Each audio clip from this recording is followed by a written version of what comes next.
Hey guys, alright, so this is the YITAMOTOR 52-inch LED light bar plus the 18-watt spotlights LEDs. This is going to be an install video. We're going to try to put this together based on the parts they sent us.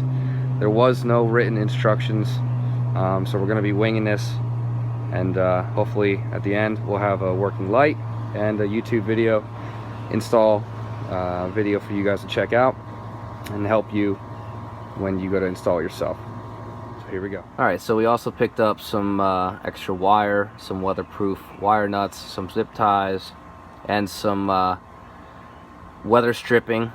We had found that on some of the YouTube install videos, people were talking about having the light bar whistle, and they had used the weather stripping on the light bar to help remove the noise when they would drive. So we're gonna try some of these out. We don't know what's gonna work, what will. So we're gonna let you know, and I'll include all the items in the instructions on the bottom of the video description in case you need to pick up any of these parts. Okay, so we took the weather stripping and we applied it to these. We took the first one and we applied it right here, and we're gonna do another one all the way down, and then a third one, and hopefully that will reduce the noise when we're driving on the road. All right, that covers the weather stripping for the back. We'll see how that turns out. So this part, they give you this gasket. You put it on the inside here to protect the metal from touching the paint. So we'll see. Just got to peel this sticker off the back and apply that right here. So you just peel it off the backing.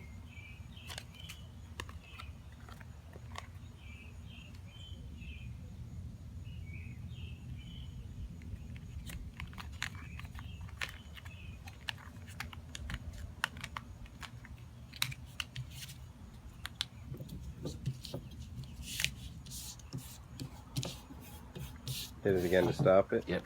All right, so we're going to be installing this on a 2011 Jeep Wrangler Sahara.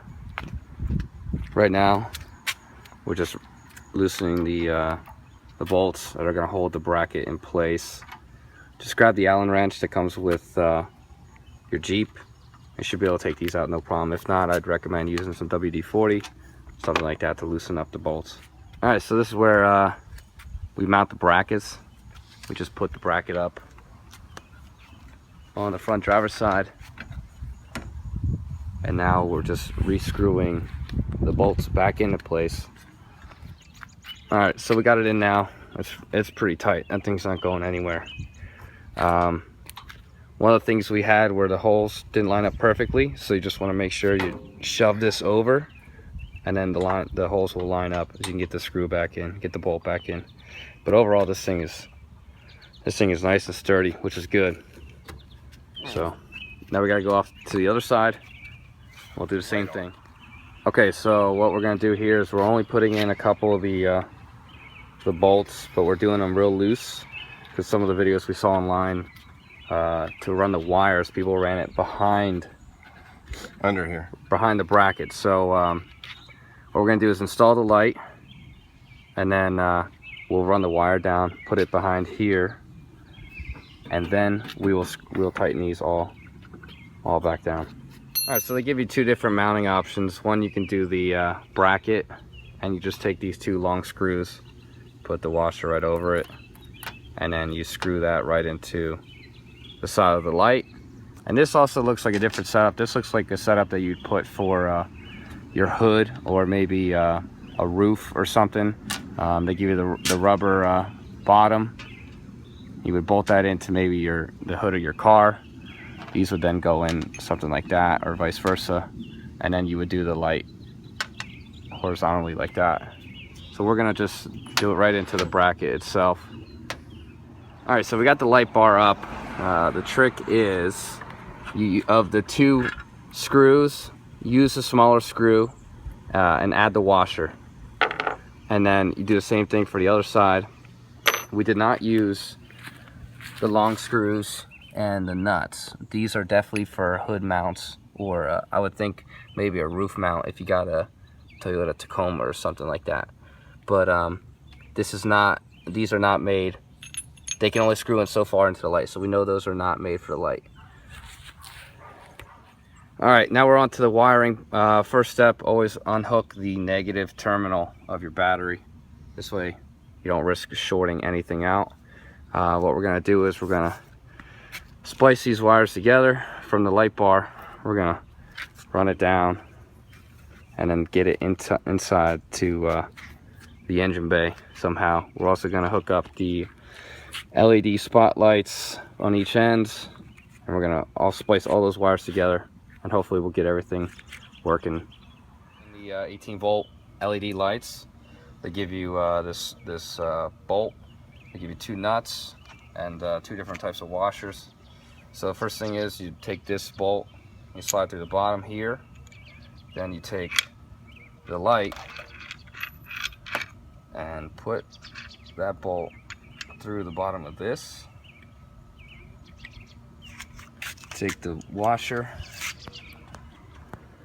put it here, take the other nut, screw that on like so. Grab this washer I dropped, and then we take this, slide this right into this assembly, put the washer on the bottom, and then tighten it down with the knot.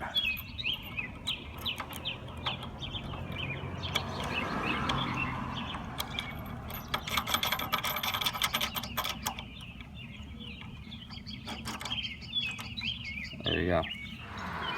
All right, now we got both LED lights in place.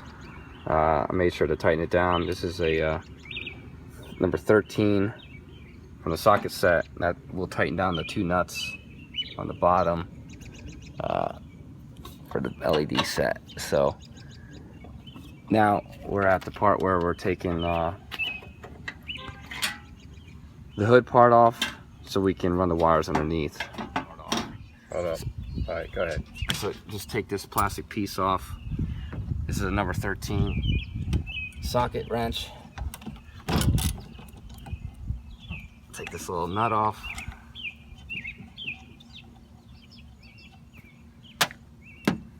And then this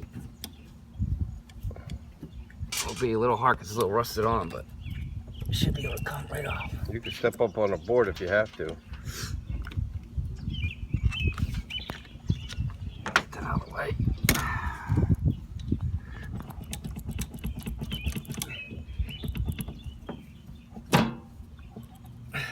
Cut. Spray. All right, let me stop. All right, so we're gonna hook up. We're gonna splice together the positive and negative to the light bar. So you're gonna need some wire strippers. This is gauge American wire gauge 14, and as that's same thing with this. So you just want to on number 14. You want to strip it out like that. And strip it out like that. Then we're gonna twist these together for better connection. I want to splice this a little bit better too. They don't really give you too much to work with.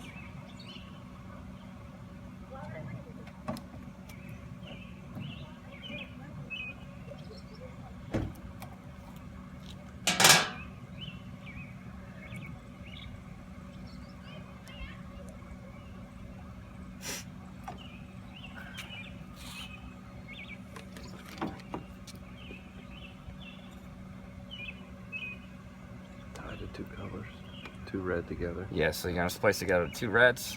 We purchased weatherproof wire nuts. This is gonna be good if it's raining or if you're out mudding or whatever. So you just want to put these wire nuts on. Just tighten that. Then tug on it. Make sure you got a good connection. Same thing for the black.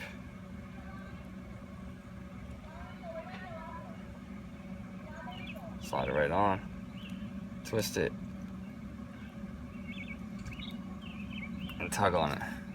All right, after some minor struggle, nothing too crazy, we ran the wire behind here, right? We kept these pretty loose This way we can put the wire behind it. Then we tightened it down. We loosened this whole piece up, so we're going to be able to get wires underneath here and then all the way underneath and into the engine bay. We're going to run 14 gauge wire across, and then we're going to splice all the wires in this area, and then we'll hook it up. We also zip tied the top because the wire was a little loose, and we zip tied it here as well, and we just clip it off to make it look nice. So that's it. On to the next step. Okay, so we took these two wires. We also took the switch from the setup here, and we fished it across underneath here, and you can kind of see it. There it goes across, and then brought it to the other side where we spliced it together for the light, and then we hit it down under there. Now for the switch, once we got it to this side, we ran it underneath. Here it is, and then it goes down through the fire slot, or whatever they call it, firewall, and that's what we ran it through. Now it's on the inside of the vehicle, so they didn't really give too much slack. You got some more. You can pour more, pull more of that. They didn't give too much slack, but here it is. We're probably gonna put it down here or something, maybe. Oh, we have a little bit more slack. Okay, so we can maybe put it up here, something like that. Maybe down here. Not really sure yet, because we don't want to put it on the door, because we do take the doors off. So this light is now hooked up.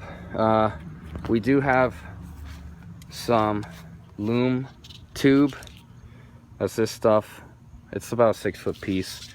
We're thinking about wrapping it around the red and the black wire going across. This way we can protect it against any weather or anything that might actually rub up against it over time. So that's the next step. All right, here we are at the final stage.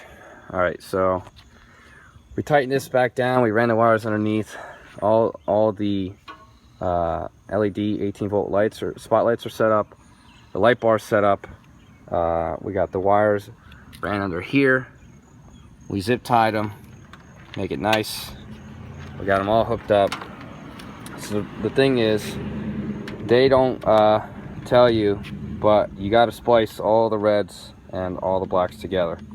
I bought the outdoor wire nuts. These are the variety pack from Home Depot, so you can get different sizes. This is one of the bigger wire nuts because we got a couple different size wires.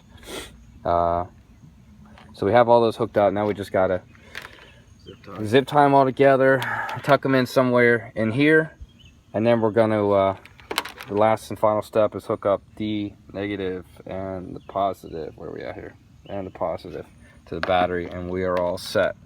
And that should do it. If you have any questions, leave them in the comments. I'm gonna do one final clip where we got the lights on, and we'll see how it looks. All right, there it is. We got the power hooked up, the negative hooked up. We zip tied them and rolled them up and tucked them down in here. Should be good enough. There was a lot of extra slack. We zip tied this to the side, so that's nice and almost tight there, but I should do that. As far as the relay goes, this is the only question we have. Not really sure if that needs to be grounded. Most of the switches I've worked with in the past are needed to be grounded, but this right here, I'm not 100% sure. We'll have to do some more research on this, and I'll probably leave in the description. But let's fire it up and see what happens.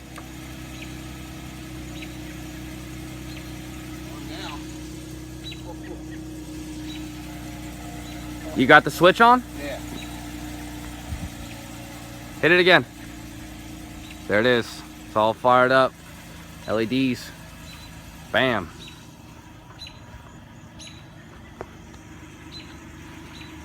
You want to go pull it to the front of the house and turn it on? Here, let it go. Turn on. Look at that difference. Wow, that's incredible. Do it one more time. Turn that off. Wow. That looks great. So there you have it. That's the best we could do. considering we didn't know that much putting it together. So if you just have the right tools, probably would recommend having 2 people help you out, or 2 people total, and just take your time and be safe and enjoy once you get all hooked up, man.